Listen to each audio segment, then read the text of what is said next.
Everyone, welcome to my channel और your channel Puneet sir की पाठशाला। और आज बहुत ही इंपॉर्टेंट दिन है भाई। क्लास 11th के बच्चों, be ready for the mathematics journey with Puneet sir. तो आज लेके आ गया हूं बहुत ही शानदार सी सीरीज जो कि होगी बेसिक मैथमेटिक्स की। और क्लास 11th और क्लास 12th के बच्चे इसको बहुत खूबसूरती से देखें, क्योंकि जो बच्चे अपनी आईआईटी की प्रिपरेशन करने जा रहे हैं, जेई की तैयारी करने जा रहे हैं, उनके लिए मैं लेके आ गया हूं एक बहुत शानदार सी सीरीज जो होगी पूरी की पूरी डेडिकेटेड टुवर्ड्स बेसिक मैथमेटिक्स और क्लास 11 के सारे टॉपिक्स, जेई के क्वेश्चंस, बहुत कुछ होने वाला है इस सीरीज में। तो बिना देरी किए इस सीरीज को शुरू करते हैं, इस लेक्चर को शुरू करते हैं। तो मेरे प्यारे बच्चों, मैं जानता हूं कि ये जो शब्द है ना, तीन वर्ड है, तीन अल्फाबेट्स हैं इंग्लिश के, ये बहुत टफ होते हैं। लोग कहते हैं इसको टफ कहते हैं, लेकिन मैं ये कहता हूं कि जहाँ चाह है वहाँ राह है। अगर आपने अपना ऑब्जेक्टिव बना लिया, अपना एम बना लिया कि नहीं मुझे आईआईटी क्रैक करनी है, जब मुझे आईआईटी क्रैक करनी ही करनी है, तो फिर कोई सी भी चीज़ आसान हो या मुश्किल क्या फ़र्क पड़ता है। तो इसी के साथ आज की क्लास शुरू करो। अपने पेन और कॉपी निकाल के नोट्स बनाओ, एक अच्छा सा फेयर रजिस्टर लो और तैयारी करना चालू कर दो पुनीत सर के साथ, पुनीत सर की पाठशाला में। तो माय डियर स्टूडेंट, आज जो मेरा लेक्चर होगा वो टोटल जो डेडिकेटेड होगा वो होगा नंबर सिस्टम पर। अब क्या होता है नंबर्स, कैसे मैथमेटिक्स स्टार्ट हुई, ये सारी बातें मैं करने वाला हूं अपने इस टॉपिक के जरिए। लेकिन सबसे पहला एक सवाल मैं पूछना चाहता हूं कि क्या मैथमेटिक्स जो ये शब्द है, ये जो खूबसूरत सा शब्द है मैथ्स और मैथमेटिक्स शब्द, क्या ये एक इन्वेंशन है या ये एक डिस्कवरी है? आप सभी लोग सोच रहे होंगे कि ये कौन सा शब्द ऐसा, किसका मीनिंग क्या है कि या तो ये डिस्कवरी है या ये इन्वेंशन है। माय डियर स्टूडेंट, मैं बताना चाहता हूं कि जो मैथमेटिक्स शब्द है वो डिस्कवरी किसी भी प्रकार की चीज नहीं है, ये है इन्वेंशन। कहते हैं ना, आवश्यकता ही आविष्कार की जननी है। तो इसको एक खूबसूरत से एग्जाम्पल में तब्दील करेंगे और स्टार्ट करेंगे आज का टॉपिक। आज से कुछ लाख साल पहले या 1000 साल पहले या 5000 साल पहले जब मैथमेटिक्स नहीं हुआ करती थी, तो लोग किस तरह से अपना काम करते होंगे, ये सोचने वाली बात है। किस तरह से काम करते होंगे मतलब, जैसे फॉर एग्जाम्पल अगर दो लोग हैं और वो दो लोग अपने जंगल वंगल में रह रहे हैं, जो मतलब अर्ली मैन की बात, एशियन टाइम की बात कर रहा हूँ, जब हड़प्पन सिविलाइजेशन भी नहीं हुआ होगा सोशल साइंस में, तो उस समय मैथमेटिक्स की जरूरत कब पड़ी, तभी जाके तो उसका इन्वेंशन हुआ। तो किस तरह से पड़ी होगी? फॉर एग्जाम्पल मैंने कहा भाई, मतलब दो लोग जो थे उनने कहा कि जाओ लकड़ी लेके आओ। तो वो कुछ लकड़ी लेके आता, क्योंकि खाना वाना बनाना रहता है। लकड़ी लेके आया, कुछ लेके आ गया, उसने बोला इतनी सी और लेके आओ, और लेके आता, और लेके आओ, इतनी सी और लेके आता। तो वो थक हार के पूछता, भाई कितनी लानी है बता दो यार। बोले यही तो नहीं पता कि कितनी लानी है, कितनी नंबर ऑफ लकड़ी लानी है। अगर बोलता भाई 12 लकड़ी लेके आनी है, तो नंबर तो आ जाते ना। तो वहीं से शुरुआत हुई इसी नंबर सिस्टम की, नंबर के सिस्टम की, मैथमेटिक्स के इन्वेंशन की। तो सबसे पहले जो काउंटिंग नंबर्स हमारे सामने आए हैं, जो काउंटिंग नंबर्स हमारे सामने आए हैं, उन सारे काउंटिंग नंबर्स को हम कहते हैं नेचुरल नंबर्स। क्या कहा जाता है my dear student? Natural numbers, जो कि स्टार्ट होते हैं 1 से, 2 से, 3 से, 4 से, 5 से और आगे बढ़ते जाते हैं। ठीक है। अब वही बंदा फिर जाता है, लकड़ी लेने जाता है, और उस दिन उसको कोई भी लकड़ी नहीं मिलती है, कुछ भी नहीं मिलता है। वो खाली हाथ वापस आता है। तो वो पूछता है भाई क्या, कितनी लकड़ी लेके आए? तो वो कुछ बोल ही नहीं पाता है, क्योंकि उस पर्टिकुलर कंडीशन में उसके पास मैथमेटिकल कोई नंबर था ही नहीं, कोई नंबर नहीं था। तो उन्होंने बोला यार जब ये लकड़ी कुछ लेके ही नहीं आया है, तो इसके लिए भी एक नंबर होना चाहिए।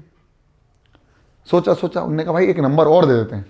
तो मेरे प्यारे बच्चों, अब आता है एक और नया मैथमेटिकल नंबर, जिसको हम बोलते हैं 0। और वो उन सारे काउंटिंग नंबर्स के साथ ऐड होने पर, मतलब जुड़ने पर क्या बनाता था? होल नंबर्स का सेट। क्या बनाता था?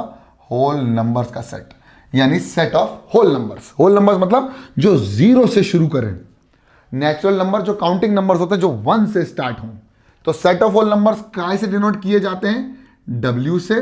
और सेट ऑफ नेचुरल नंबर काय से डिनोट किए जाते हैं? N से, कैपिटल N से। बहुत शानदार, खूबसूरत। समय आगे बढ़ा, समय बहुत आगे बढ़ गया, लोग व्यापारी वगैरह बन गए। लोग व्यापारी बन गए तो व्यापार में तो नफ़ा भी होता है, नुकसान भी होता है, प्रॉफिट भी होता है, लॉस भी होता है। तो कुछ और नंबर्स की आवश्यकता आन पड़ी। नेचुरल नंबर और होल नंबर से तो कुछ काम बन नहीं रहा था। हड़प्पन सिविलाइजेशन में जब बार्टर सिस्टम हुआ तो बार्टर सिस्टम के अंतर्गत क्या बोलते थे? अरे तुम्हें तो नुकसान हो गया, अब नुकसान को किस तरह से दिखाएं, प्रॉफिट को किस तरह से दिखाएं? तो कुछ और नंबर्स का आविष्कार हुआ। और मेरे प्यारे बच्चों, एक और सेट ऑफ नंबर्स आने वाले हैं जिनका नाम है इंटीजर्स। बहुत शानदार नंबर्स हैं ये भी, और इसको डिनोट करते हैं कैपिटल आई से, जो कि पॉजिटिव होल नंबर्स भी होते हैं और नेगेटिव होल नंबर्स भी होते हैं। और होल नंबर मतलब जीरो भी इंक्लूड किया जाता है। तो ये है set of integer. Set of integer मतलब जो पॉजिटिव होल नंबर भी हो और नेगेटिव भी हो, तो उनको क्या कहा जाता है? इंटीजर्स। क्योंकि नफा नुकसान तो देखना पड़ेगा ना डियर। बहुत शानदार। समय और आगे बढ़ा, उन्हीं व्यापारियों में जिसको नुकसान हुआ वो घाटे में चले गया, जिसको फायदा वो ऊपर ऊंचाइयों को छूने लगा। और जब वो ऊंचाइयों को छूने लगा तो उसकी वेल्थ इनकम बहुत बढ़ने लगी। तो तुलनात्मक वर्णन आया। एक इंसान दूसरे इंसान से तुलना करने लगा।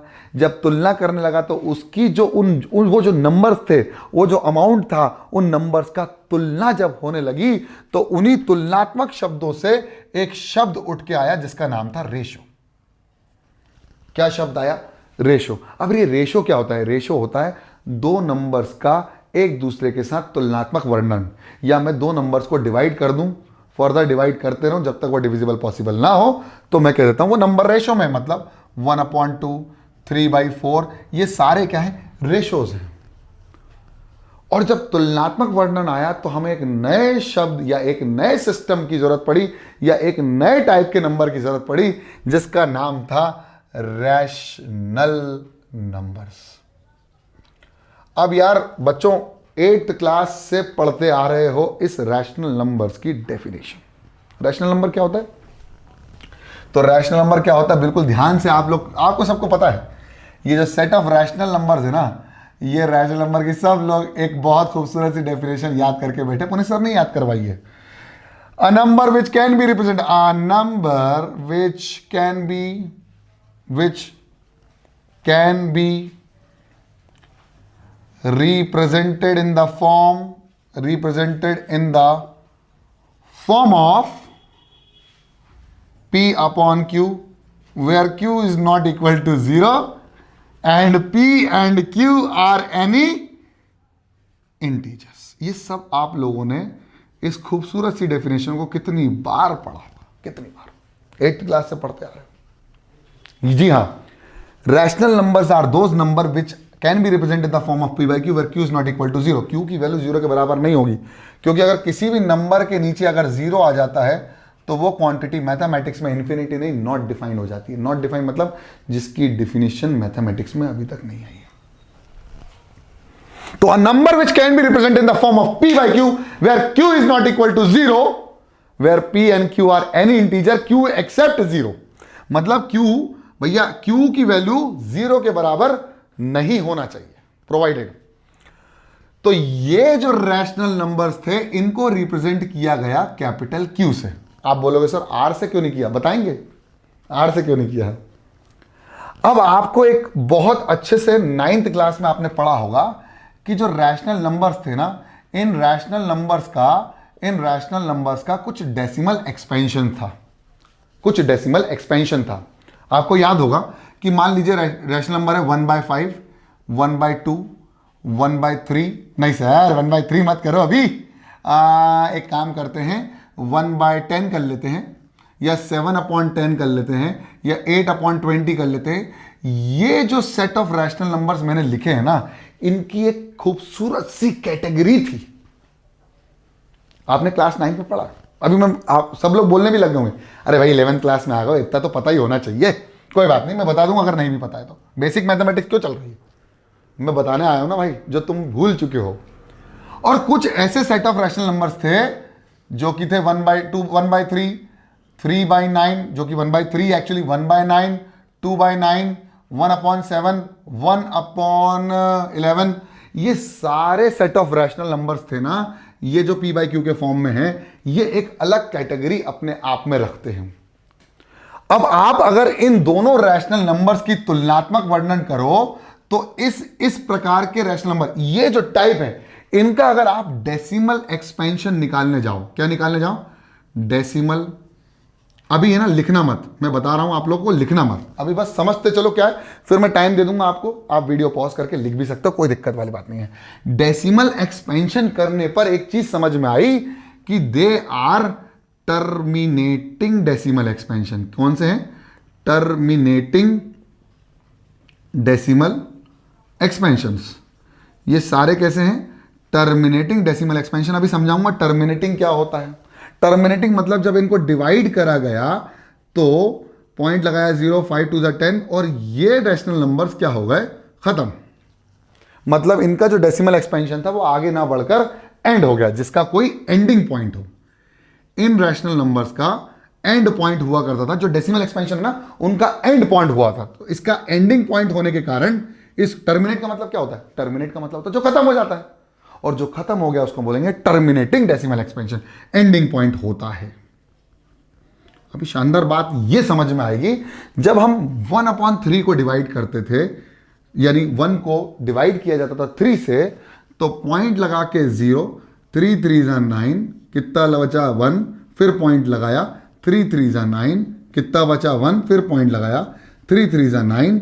तो आप इसके सर पे एक बार लगा देते थे कि भाई अब मैं इसके आगे सॉल्व करने की कोशिश भी करूंगा ना, तो ये नामुमकिन हो जाएगा कि मैं सॉल्व करता चलूं। क्यों? क्योंकि ये वैल्यू आगे तक रिपीट होने वाली है और कभी खत्म नहीं होने वाली है। तो यहां से पहला नाम उसका आया नॉन टर्मिनेटिंग, जो खत्म नहीं हो रहा है, और जो खत्म हो गया उसको बोल दिया टर्मिनेटिंग। तो ये हो गया नॉन टर्मिनेटिंग। लेकिन एक खूबसूरत सी बात होती चली गई कि इस नंबर के साथ रिपीटेशन होता गया। मतलब अगर 3 रिपीट हो रहा है तो 3 रिपीट होता चले जाएगा, 9 रिपीट हो रहा है तो 9 रिपीट होता चला जाएगा, 11 रिपीट हो रहा है तो 11 रिपीट होता जाएगा। जिसके ऊपर बार लगा वो वैल्यू रिपीट हो रही है। फॉर एग्जांपल अगर 33 रिपीट हो रहा है तो 33 पर बार लगा तो 33 बार चलता जा रहा है, नॉन टर्मिनेटिंग, खत्म नहीं हो रहा है। और प्लस एक खूबसूरत बात यह है कि यह रिपीट हो रहा है। तो नॉन टर्मिनेटिंग जो थे डेसिमल एक्सपेंशन वो रिपीटिंग थे, और जो टर्मिनेटिंग थे उनको क्या बोल दिया गया होगा? क्या बोल दिया गया होगा भैया? Non repeating. तो 2 प्रकार के डेसिमल एक्सपेंशन देखे गए रैशनल नंबर्स में। कौन कौन से? एक तो था टर्मिनेटिंग डेसिमल एक्सपेंशन जो कि नॉन रिपीटिंग थे, और एक नॉन टर्मिनेटिंग डेसिमल एक्सपेंशन जो रिपीटिंग थे। मतलब टर्मिनेटिंग नॉन रिपीटिंग जो रिपीट नहीं होंगे, नॉन टर्मिनेटिंग लेकिन रिपीटिंग जो रिपीट होंगे और टर्मिनेट नहीं होंगे। तो ये दोनों जो कैटेगराइजेशन मैंने किया, इसमें पॉजिटिव नेगेटिव दोनों हो सकता है। आप ये मत सोचना कि सर ने सिर्फ पॉजिटिव पॉजिटिव लिख दिए। इसमें दोनों में से कोई सा भी integer, p by Q any integer, p और q कोई भी इंटीजर हो सकता है, लेकिन q होल नंबर में 0 नहीं हो सकता। बाकी कुछ भी हो जाए, सब कुछ कोई सा भी नंबर हो जाए, कोई दिक्कत वाली बात नहीं। ठीक है। अब ये जो 2 डेसिमल एक्सपेंशन हमारे सामने आए, फिर इसके आगे और बातें चलती गई। देखो मैथ्स जो है ना वो इन्वेंशन है, इसी प्रकार से इन्वेंट होती गई। जब आगे काम करते रहे तो हमें समझ में आया कि भाई अब ये तो हो गया, लेकिन अगर ऐसा होगा तो क्यों, क्या करेंगे उसको। तो भाई एक और नई कैटेगराइजेशन हुआ। उसमें ये कैटेगराइजेशन ये हुआ कि कुछ ऐसे नंबर्स भी थे जो टर्मिनेटिंग भी नहीं थे, मतलब नॉन टर्मिनेटिंग थे, और रिपीट भी नहीं हो रहे थे। मतलब there are some of the numbers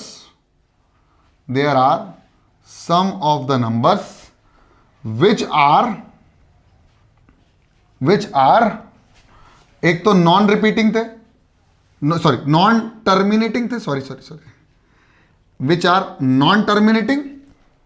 ठीक है, मतलब खत्म तो नहीं हो रहे थे और रिपीट भी नहीं हो रहे थे। So the some of the numbers which are non terminating and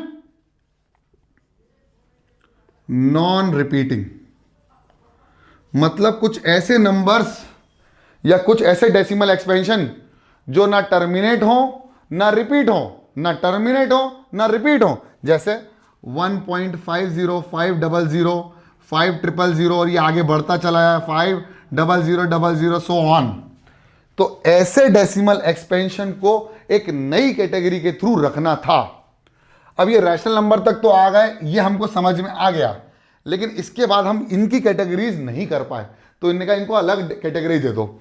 और इन नंबर्स को क्या कहा गया? There are some of the numbers which are non terminating and non repeating are called इसका उल्टा, रैशनल का उल्टा क्या होगा? Irrational numbers. तो इन नंबर्स को क्या कहा गया? Irrational numbers which are non terminating and non repeating, just like pi. Pi एक इर्रैशनल नंबर है, √2, √3, और ये एक डेसिमल एक्सपेंशन मैंने ऑलरेडी लिख दिया है, जो ना खत्म हो रही है ना रिपीट हो रही है। उस डेसिमल एक्सपेंशन को हमने क्या कहा माय डियर स्टूडेंट, मेरे प्यारे बच्चों? इर्रैशनल नंबर्स। और एक खूबसूरत बात और पता चली कि ये जितने भी नंबर्स हैं, ये एक सेट के अंदर आते हैं। वो सेट होता है रियल नंबर्स का। किसका? रियल नंबर्स का। और मैंने अभी बताया कि रैशनल नंबर को Q से रिप्रेजेंट किया जाता है, तो इर्रैशनल नंबर को Q डैश से रिप्रेजेंट किया जाता है, या Q कॉम्प्लीमेंट से किया जाता है यानी QC, और रियल नंबर को R से रिप्रेजेंट करते हैं। इसका मतलब यह है कि हम रैशनल नंबर को R से इसलिए नहीं करते क्योंकि रियल नंबर करते हैं, इसलिए रैशनल नंबर को Q से करते हैं, और real numbers are denoted by R, and this is the whole set of real numbers. अब आप सबको 10th क्लास का पहला चैप्टर याद होगा। क्या है वो? कि भाई उस चैप्टर का नाम ही था रियल नंबर्स। क्या था? चैप्टर का नाम था रियल नंबर्स, था ना? अरे बोलो ना, था रियल नंबर्स। अब रियल नंबर्स क्या होते हैं? Real numbers are the set of numbers, अगर मैं कहूं real numbers are those numbers, बहुत आम भाषा में बात करते हैं, are those numbers which can be represented on number line। तो आपने 9th क्लास में स्पाइरल मेथड पढ़ा होगा, √2 और √3 को नंबर लाइन पे रिप्रेजेंट करने के लिए स्पाइरल मेथड। तो वो हमने नंबर लाइन पे रिप्रेजेंट किया, यानी सारे numbers, whole number, natural number, integers, rational numbers और irrational numbers can all are be represented on number line. But the problem is those numbers which are represented, बताऊंगा problem क्या है। Those number which can be represented on number line are called real numbers. ये real numbers हैं, ये हमारे लिए असली में है। Are called real number. Set of real numbers कौन थे? सारे सेट ऑफ रियल नंबर्स है डियर, सारे के सारे रियल नंबर्स थे। समझ में आ गया? इसको जल्दी से उतार लो। अब आप अपने आप आराम से, कोई दिक्कत वाली बात नहीं, इसको बहुत आराम से उतार दो। मैं वेट कर रहा हूं, कोई दिक्कत वाली बात नहीं, बिल्कुल आराम से, बिल्कुल ध्यान से उतारना हर एक चीज। और ये पूरा बेसिक से स्टार्ट किया है, मुझे पता है कि मैंने 10th और 9th 8th से स्टार्ट किया है पूरी चीज, लेकिन मैं कब 11th तक पहुंचाऊंगा आपको पता भी नहीं चलेगा, और आपको समझ में भी चाहिए चीज आ जाएंगी। ठीक है, इसको मिटा दो। बहुत शानदार, आई होप तुम लोगों ने लिख लिया हो उसको। ओके, अब सीन क्या है वो सुनो।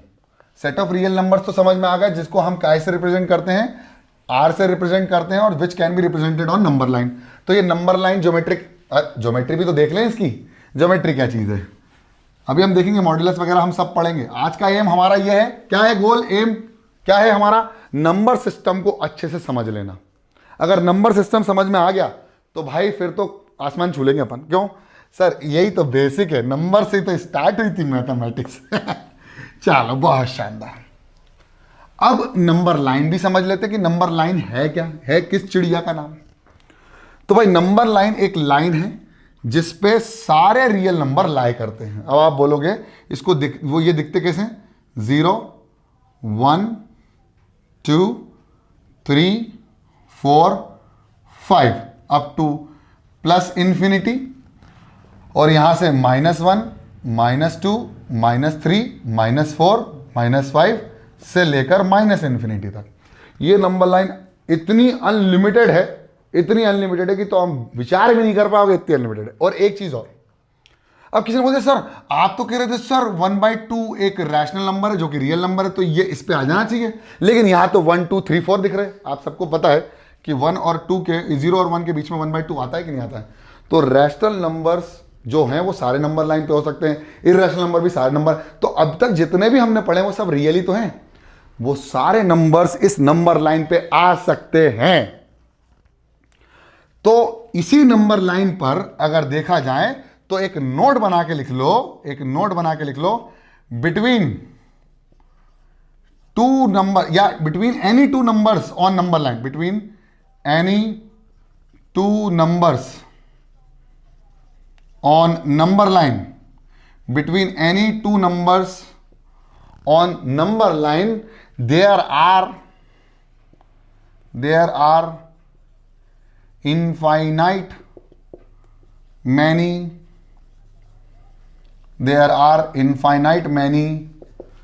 rational numbers। कितने नंबर्स होते हैं? infinite many rational numbers are there। बहुत सारे अनगिनत अनकाउंटेबल नंबर्स हो सकते हैं कोई भी दो नंबर के बीच में। आपने याद करा होगा, आपने 9th और 10th में दो रैशनल नंबर के बीच में कुछ 10 नंबर निकाले थे रैशनल नंबर। इतने होते हैं, इतने रियल नंबर्स होते हैं जिसकी कोई हद नहीं। इसलिए तो बोला हद नहीं है तो मतलब इन्फिनाइट। इन्फाइनाइट मतलब नॉट डिफाइन नहीं है, इन्फाइनाइट मतलब अनकाउंटेबल। यहां पर इतना क्लियर हो गया, बहुत बढ़िया। अब मैथ्स और आगे बढ़ी। भैया मैंने क्या कहा था अभी, ये ध्यान में रखना, आवश्यकता ही आविष्कार की जननी है। Necessity is the mother of invention. और नए नए नंबर तब आए जब वो दिखे और हमें जरूरत पड़ी कि इसको अलग कर दो भैया। तो देखो कितनी खूबसूरत बातें हुई। फिर आगे बढ़ता रहा, समा आगे बढ़ता रहा और कुछ इक्वेशंस भी आई। इक्वेशंस तो आपको पता ही है, लीनियर इक्वेशन, जैसे x + 1 = 3, तो x की वैल्यू कितनी हो गई 2। अरे ये सब नॉर्मल इक्वेशंस आती गई। फिर इसके बाद कुछ quadratic equations I. Quadratic equation in the form of ax² + bx + c = 0, जो क्लास 10 में पढ़ चुके हो। ax² + bx + c = 0, ये क्वाड्रेटिक पॉलिनोमियल था, यहां आ गया इक्वल टू, तो बन गया इक्वेशन। LHS और RHS हो गए। अब उसी क्वाड्रेटिक इक्वेशन को सॉल्व करते करते करते करते करते करते एक खूबसूरत सी इक्वेशन सामने आई। वो सुनो, वो इक्वेशन थी x² + 1 = 0। क्या बोला मैंने? x² + 1 = 0। और इस इक्वेशन को सॉल्व करने में सबकी हेकड़ी भूल गई। कोई सॉल्व नहीं कर पाया। कोई प्रकार से, किसी भी प्रकार से इसको सॉल्व करने की कोशिश करता रहा कि भाई हम ऐसी कौन सी x की वैल्यू पुट करें जो इस इक्वेशन को सेटिस्फाई कर दे। चलो करके देखते हैं। मान लीजिए -1 का स्क्वायर + 1 = 0, तो 2 + 1 = 0। सर 1 का स्क्वायर 1 होगा, minus minus plus plus plus 2 = 0, not defined, possible ही नहीं है। तो यहां पर चाहे 0 नंबर रख लो, चाहे रैशनल रख लो, चाहे इररैशनल रख लो, चाहे रियल नंबर रख लो, सारे स्क्वायर के अंदर कोई नेगेटिव नंबर रख लो तो वो पॉजिटिव हो रहा था। मतलब कहीं ना कहीं पर मैं इस x की कोई वैल्यू निकाल ही नहीं पा रहा था जो इस इक्वेशन को सेटिस्फाई करे। परेशानी हो गई। और जब परेशानी हो गई तो हमको क्या पड़ी? किसी की जरूरत, और जरूरत पड़ी मतलब नेसेसिटी। नेसेसिटी मतलब इन्वेंशन होने वाली है। और मेरे प्यारे बच्चों, x² = -1। अब देखना खूबसूरती, तो x = √(-1). और इस रूट के अंदर से ये जो -1 था ना, ये बाहर नहीं आ पा रहा था। क्यों? क्योंकि x = √(-1 × 1 × 1), कितने 1 लिख लो, बाहर जो आएगा वो एक 1 तो आ जाएगा, लेकिन माइनस साइन कभी बाहर नहीं आ पाएगा। और ये जो इक्वेशन मिली हमको, ये एक ऐसी इक्वेशन थी, ये एक ऐसी इक्वेशन थी जो हमारे लिए, हमारी इमेजिनेशन से परे थी। क्या थी? हमारी इमेजिनेशन से परे थी। जब हमारी इमेजिनेशन में थी नहीं तो हम इमेजिन तो कर सकते हैं ना, अब कर सकते हैं ना जब दिख गई। इसीलिए इस इक्वेशन को कहा गया इमेजिनरी। है तो, दिख तो रही है, लेकिन इसका जो रूट आएगा वो इमेजिनरी आएगा। इसलिए इसके अंदर जो x की वैल्यू आएगी वो इमेजिनरी आएगी। क्यों? वो इमेजिन नहीं की जा सकती √(-1) को। इसलिए √(-1) is said to be imaginary number. क्या बोला गया? इमेजिनरी नंबर, और इसको रिप्रेजेंट किया गया आई से, जिसका नाम था आयोटा। लोटा नहीं, आयोटा। पल्ले पड़ी, पल्ले पड़ी, समझ में आएगी नहीं भाई साहब? X square plus 1 equal to 0, x equal to -1, x equal to under root of -1 solve ही नहीं हो पा रहा था। तो ये हमारे पास जो x की वैल्यू आई, अगर मैं मान लो x की -1 भी रखूं, मैं कोई सी भी वैल्यू रख लूं, बस ये वाला रूट सॉल्व ही नहीं हो पा रहा था मुझसे, सॉल्व हो ही नहीं रहा था, हो ही नहीं रहा था, हो ही नहीं। क्या करें भाई? इसको एक ऐसा, क्योंकि अंडर रूट ऑफ -1 का मतलब है रूट सॉल्व नहीं होना, और रूट सॉल्व नहीं हो रहा इसका मतलब ये साहब रियल नहीं है मेरे लिए, ये उस रियल एक्सिस यानी उस रियल नंबर या नंबर लाइन की एक्सिस पर नहीं आ सकता था। इसके लिए अलग से एक इन्वेंशन करनी पड़ी, और उसी को बोला गया इमेजिनरी नंबर, और उसी इमेजिनरी का नंबर का नाम पड़ा आयोटा, जहां पर आई की वैल्यू किसके बराबर हो गई? -1, -1। क्लियर? समझ में आ गया? तो अब प्रॉब्लम हमारे सामने क्या थी वो सुनो।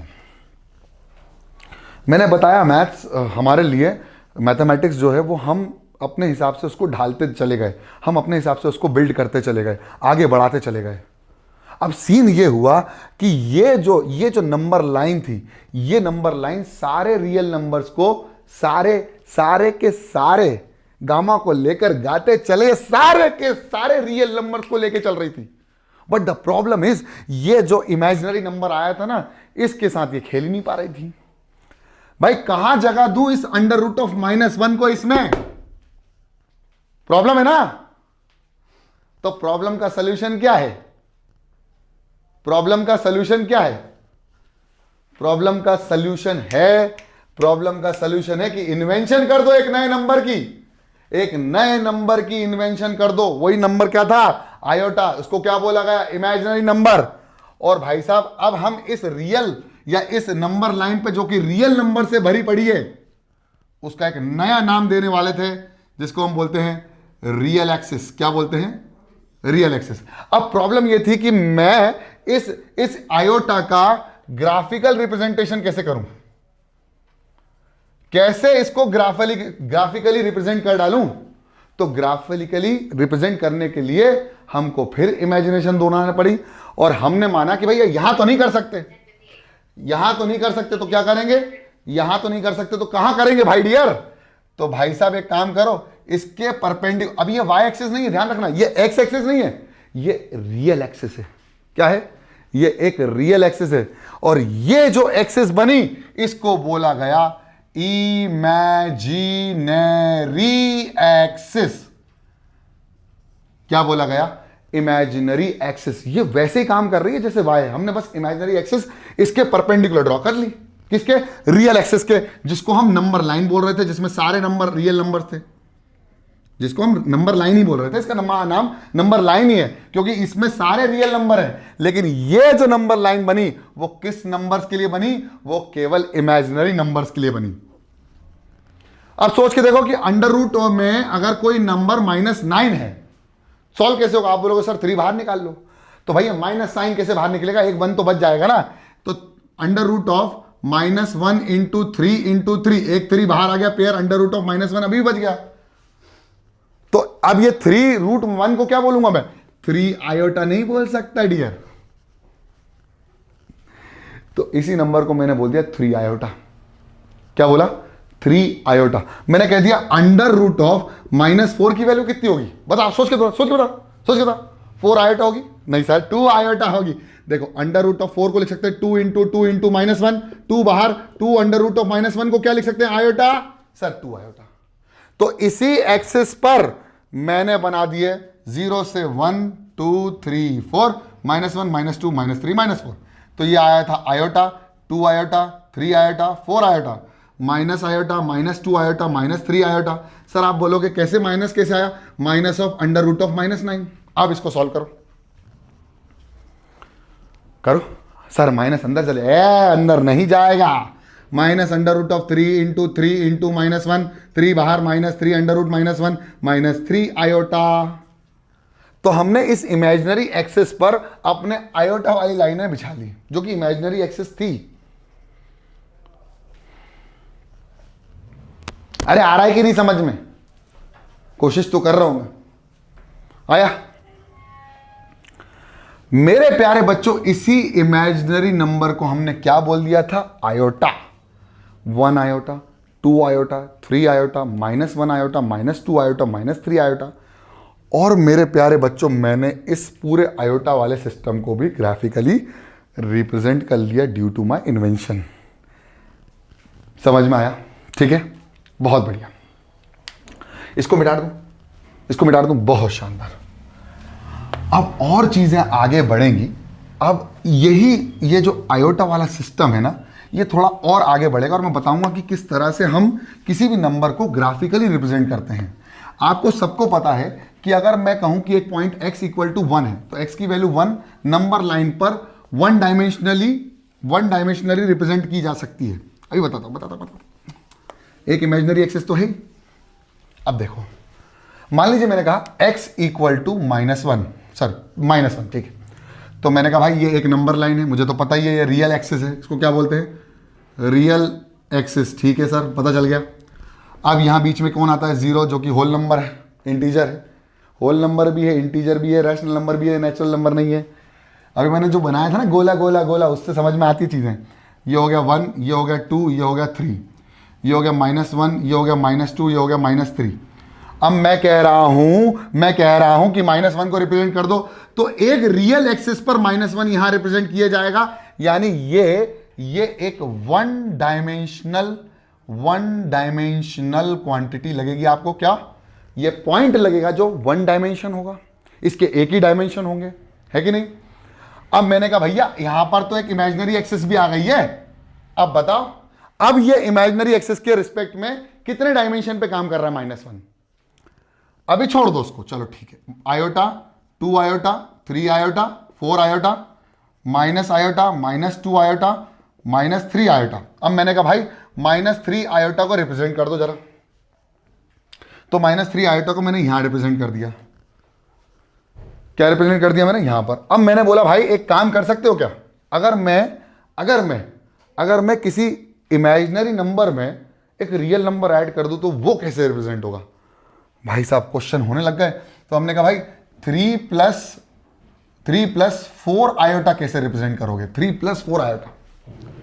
अब हमको तो पता भाई कोई भी एक नंबर जो होगा वो वन डायमेंशनल क्वांटिटी है, या तो एक्स में होगा या तो वाई में होगा। यहां तो इमेजिनरी भी आ गया, ना। तो इमेजिनरी आने से एक चीज समझ में आई कि भाई 3 तो रियल है, इसमें 2 पार्ट थे। कितना मजेदार चीज है। ये जो 3 था इसको बोलते थे रियल पार्ट, और ये जो 4 था ये तो इमेजिनरी है, ये इमेजिनरी नंबर रिप्रेजेंट कर रहा है। इमेजिनरी पार्ट, ये पूरा जो 4 आयोटा है ये इमेजिनरी पार्ट नहीं है, लेकिन ये इमेजिनरी नंबर है। 4 आयोटा इज इमेजिनरी नंबर, और उसका पार्ट कौन सा इमेजिनरी? वो है 4। तो इसको बोलते थे imaginary part. 4 is the imaginary part and 4 iota is the 4 iota is the imaginary number। और उसी इमेजिनरी नंबर को मैंने आई से रिप्रेजेंट किया था। अब हमारे पास आ गई ये खिचड़ी, किसकी? रियल नंबर और इमेजिनरी नंबर की खिचड़ी है। रियल नंबर और इमेजिनरी नंबर की खिचड़ी जब आ जाएगी तो कुछ एक नया नंबर और आविष्कार करना पड़ेगा। तो मेरे प्यारे बच्चों यहां आविष्कार हुआ है z का, जिसको बोलूंगा मैं a+bi, और इसको बोलता हूं मैं कॉम्प्लेक्स नंबर। कौन सा नंबर है ये? कौन सा नंबर है भाई? Complex number. कौन सा नंबर है? Complex number. और कॉम्प्लेक्स नंबर को z से भी रिप्रेजेंट कर सकते हैं और c से भी रिप्रेजेंट कर सकते हैं। तो it can be represented by z और c। z is a complex number, जहां पर a जो था वो था रियल पार्ट, और b जो था वो था इमेजिनरी पार्ट, और iota is the imaginary number with b।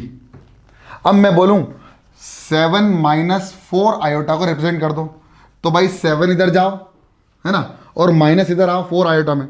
तो -4 आयोटा, इधर कहीं 7 होगा, तो यहां पर आ गया हमारा 7 - 4 आयोटा। 7 minus 4 iota. आई बात समझ में? पक्का आ गई कि नहीं आ गई? जल्दी बताओ। तो ये था रिप्रेजेंटेशन ग्राफ पर किसका? एक कॉम्प्लेक्स नंबर का और एक इमेजिनरी नंबर का। इमेजिनरी नंबर क्या थे? जब आयोटा के साथ आ गए इमेजिनरी नंबर तो वो कैसे डायमेंशन में आ गए?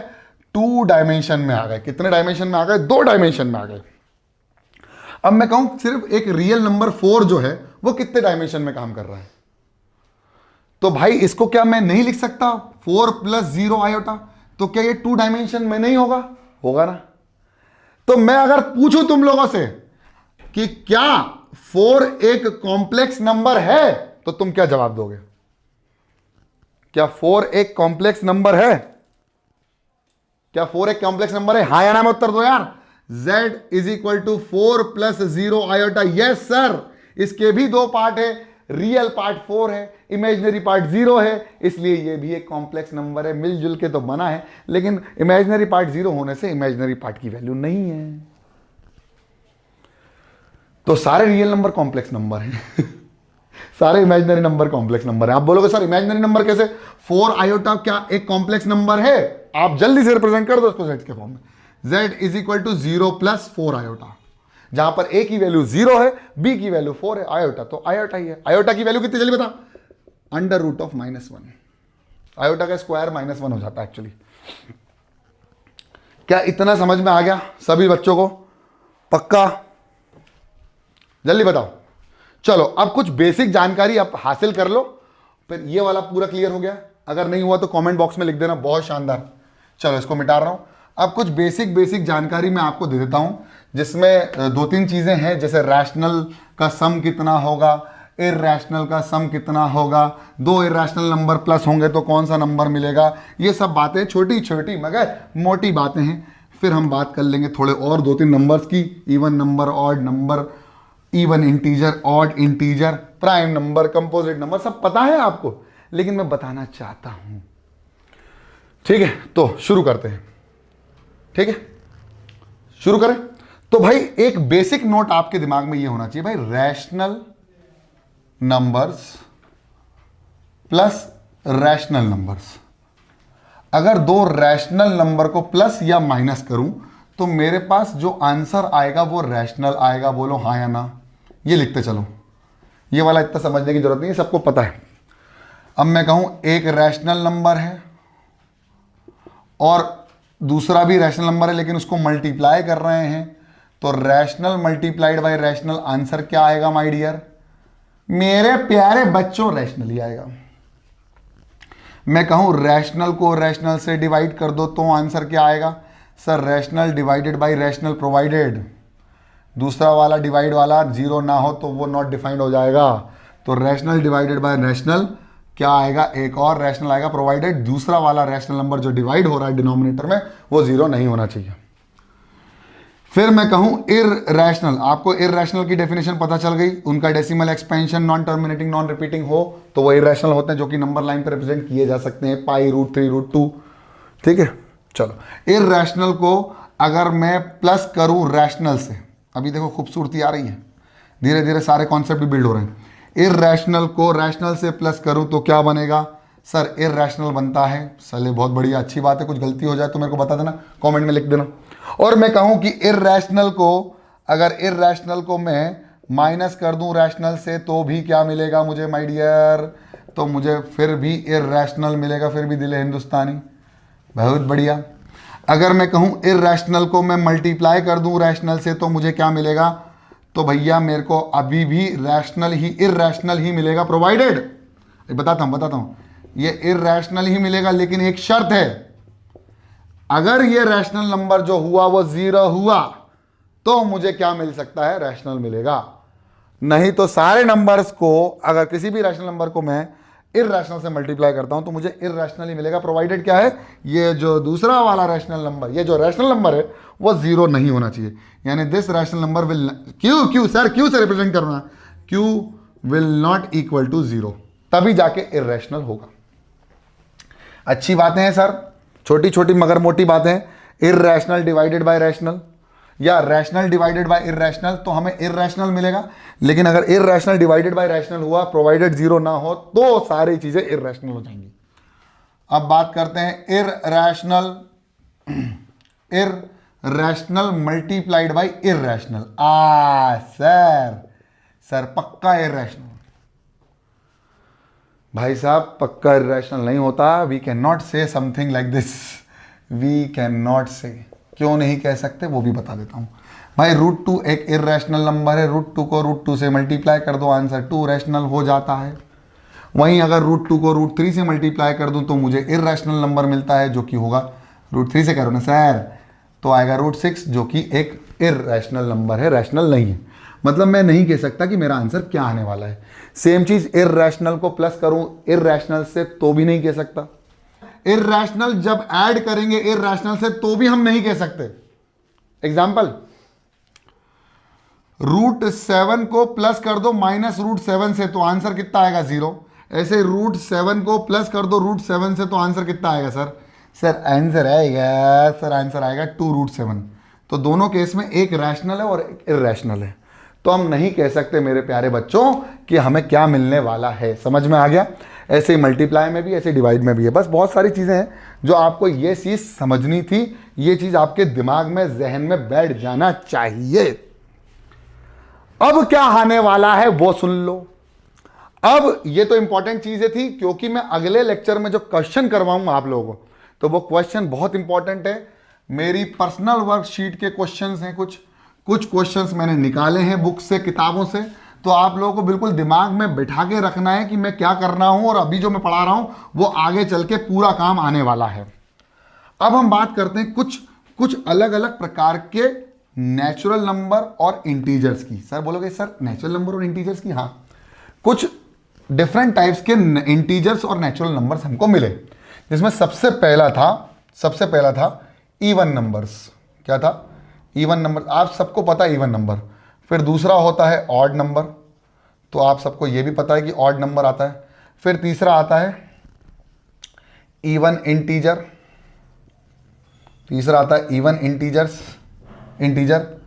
चौथा आता है ऑड इंटीजर्स। फिर इसके बात करें तो क्या आएगी? प्राइम नंबर्स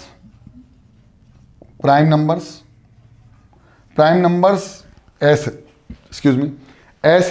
नंबर जिसके केवल 2 फैक्टर्स हों, जिसके 2 इंटीग्रल फैक्टर्स हों। कौन कौन से?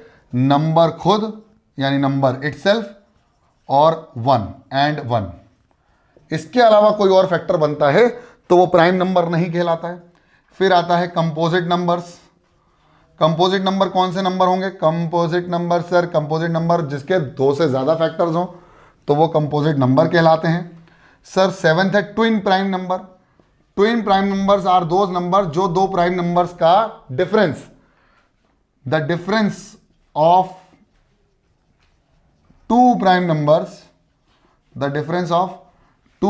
Numbers is 2। अगर 2 प्राइम नंबर्स का डिफरेंस कितना आ जाए 2, तो क्या कहलाएगा? वो ट्विन प्राइम नंबर कहलाएगा। और अगर मैं बात करूं 8वां, जिसमें हम बोलते हैं relatively prime numbers. Relatively prime का मतलब होता है जिन 2 नंबर्स जो प्राइम नंबर ना भी हों, लेकिन अपने आप आपस में दोनों नंबर एक दूसरे के लिए प्राइम कहलाते हैं। बताते कैसे? 2 numbers which are not prime or prime। अगर 2 प्राइम नंबर भी हो या 2 प्राइम नंबर ना भी हो तो चलेगा। which are not prime, if prime no issues, I don't have any problem। लेकिन अगर वो प्राइम नंबर ना भी हो तो चलेगा। But the HCF of both number is 1, तो उनको रिलेटिवली प्राइम बोला जाएगा। क्या बोलेंगे? रिलेटिवली प्राइम, या उनका नामकरण किया गया को प्राइम नंबर्स। क्या कहा गया? को प्राइम नंबर्स। इवन नंबर आपको पता ही है, ऑड नंबर आपको पता ही है, 2 4 6 8 और फिर 1 3 5 7, यानी ये किस पे फॉर्म में होते हैं, 2n के फॉर्म में होते हैं। और यहां से n की वैल्यू कहां से स्टार्ट होती है, 1 से स्टार्ट होती है, नेचुरल नंबर से है ना, ठीक है। और अगर बात करें 2n प्लस 1 की, 2n प्लस 1 की, तो यहां पर n की वैल्यू कहां से स्टार्ट होती है, n की वैल्यू होती है 0 से स्टार्ट, है ना, तो वो ऑड नंबर कहलाएंगे। यहां पर 1 से मतलब ये सारे जो ये n जो होगा वो सेट ऑफ नेचुरल नंबर होगा, और ये जो होगा वो सेट ऑफ होल नंबर होगा। और ये जो साइन मैं बना रहा हूं इसका मतलब है is an element of natural number, n is the element of natural number. ऐसे इवन इंटीजर्स भी हैं और ऑड इंटीजर्स भी हैं, बस यहां पर प्लस माइनस दोनों आ जाएंगे, ठीक है। तो आज का नंबर सिस्टम का मुझे ऐसा लगता है कि खत्म हो गया, लेकिन सर अभी IIT कहां गया, सर IIT के क्वेश्चंस अगले लेक्चर में, पहले तो पूरा लेक्चर मैंने आपको इंट्रोड्यूस करवा ही दिया है, अगले लेक्चर्स में हम इससे रिलेटेड सारे सवाल लेके आएंगे। एक खूबसूरत सा एक पूरा चैप्टर, मतलब पूरा एक सेक्शन ही बना देंगे, एक पूरा वीडियो बनाएंगे सिर्फ क्वेश्चंस का, ताकि आपको थ्योरी और क्वेश्चन में, जिसको क्वेश्चन डायरेक्ट करने हैं वो क्वेश्चन पे आ जाए, जिसको थ्योरी पढ़नी है वो थ्योरी पे आ जाए। तो आई होप आपको लेक्चर समझ में आया। लेक्चर समझ में आया तो पसंद आए तो लाइक कर दो, चैनल में नए तो सब्सक्राइब कर दो, लाल वाला बटन है इसको ग्रे कर दो, ऐसे अच्छे अच्छे कंटेंट के लिए। तब तक के लिए पढ़ते रहो, बढ़ते रहो, देखते रहो पुनीत सर की पाठशाला। जय हिंद, ऑल द बेस्ट।